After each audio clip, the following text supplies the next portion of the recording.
SSC 2026 সালের শিক্ষার্থীরা 2025 সালে 6 লাখের ঊর্ধ্বে ফেল করেছিল গণিত এবং ইংলিশ সাবজেক্টে, যেখানে ইংলিশ সাবজেক্টে 2.5 লাখ 3 লাখ স্টুডেন্ট ফেল করছিল। সুতরাং ইংরেজি কোনোভাবে হেলায় ফেলায় কাটিয়ে দেওয়ার জিনিস না।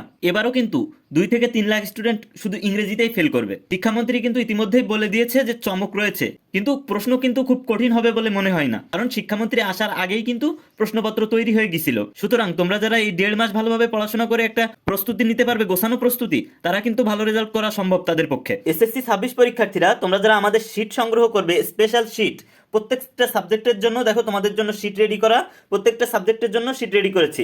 এবং এখানে কি পাচ্ছ তুমি? স্পেশালি পাচ্ছ মূলত ইংরেজি সাবজেক্টে, যেহেতু বেশি সমস্যা স্টুডেন্টদের, ইংরেজিতে কিভাবে তুমি কমন না পেলেও লিখতে পারো, কমন পেলেও লিখতে পারো, সেসব ফরম্যাট দেওয়া আছে। Dialogue, composition, CV, email, formal letter, informal letter, summary, paragraph, এইগুলো তুমি কিভাবে একটা ফরম্যাট মুখস্থ করে লিখে দিতে পারো, সেটা কিন্তু আমাদের একটা ইংরেজি শিটের মাধ্যমেই পেয়ে যাচ্ছ। এখানে কিন্তু আরও দেওয়া আছে ট্যাগ কোশ্চেন 8টা।